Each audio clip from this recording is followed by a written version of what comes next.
So when I was first sworn into Congress, I made sure that I would be placed on the Transportation and Infrastructure Committee because it puts me in the best possible position to fight for our community's most pressing issues. Now, one of the biggest breakthroughs that we've had this year, after a very long time coming on fighting for this issue, the final ruling on the St. Lucie Railroad Bridge schedule.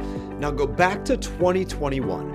Brightline had announced that it would be running basically 36 passenger trains per day, in addition to the busy freight train schedule that was already in place across the single track drawbridge going over the St. Lucie waterway. So our community rallied together and made it clear that boaters needed access to their water. Water has the right of way.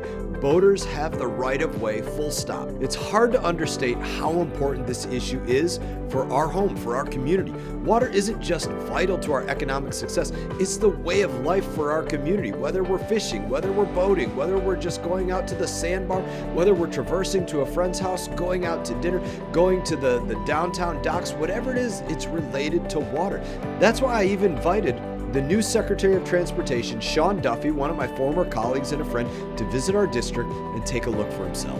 I want to ask you three just quick questions, or bring your attention to three quick things. Just number one, I'd ask for, because I was observing the committee hearings from another room, and I noticed that nobody asked you to come to their district yet. So I believe in first come, first serve.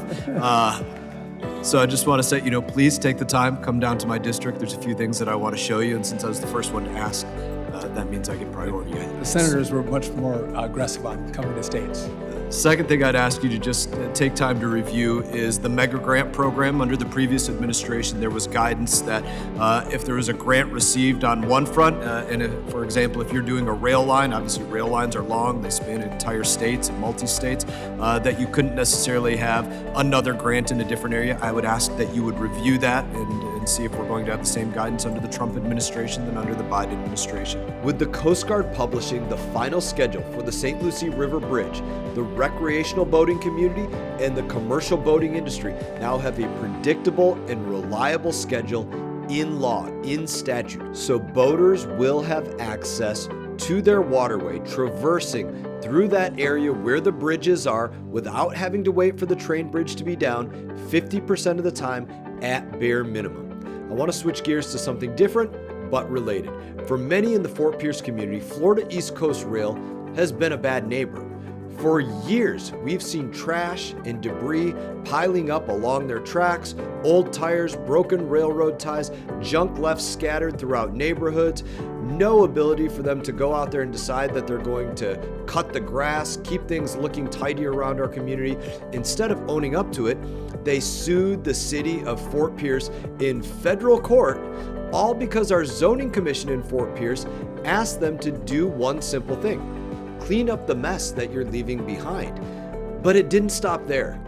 FEC partnered then with Waste Management to haul in trash from Miami and dump it right here in our own backyard and haul it into Fort Pierce in order to do so.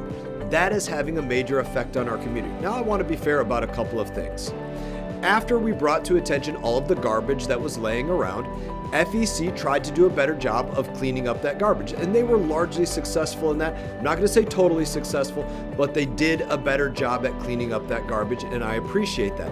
They still, to my knowledge, have not dropped the federal lawsuit.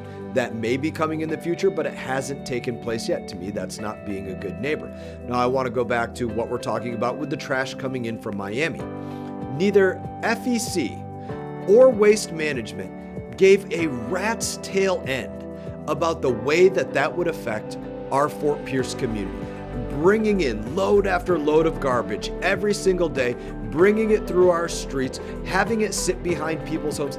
They didn't give a rat's caboose about what that was going to do to our community, and they still don't care because we've been having this fight for the last year, and they keep doing it and doing it and doing it, saying, well, maybe they're going to create some rail spur in the future, in 2 or 3 years from now, and that might be something that could affect it. And by the way, this is while the train line, FEC and Brightline, working in conjunction with one another, are asking for hundreds of millions of dollars from the federal government to beef up their track system. So they want your money, but they don't want to be a good partner to our community.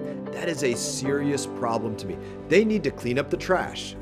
They need to stop bringing garbage into our community, and they need to respect the city of Fort Pierce. Now, I've told the city of Fort Pierce this. I don't think they've done a great job in really going out there and holding FEC and waste management to account for this either. They could be doing a number of things that they're not doing right now. We can get into all of that in another video, but they need to do a lot more to go out there and fight for our community so that we don't have that garbage coming in. And I've given them a lot of ideas on how to go out there and do that. I've yet to see them take one of them up. Now, whether it's tackling our local problem or something we're dealing with nationwide, I'm looking forward to continuing to work with the Transportation Committee here in Washington, D.C. to keep our country moving forward every single day. Hey everyone, thank you for watching this video. If you enjoyed the video, please click like and subscribe. I will be back on YouTube with more exclusive content, so stay tuned.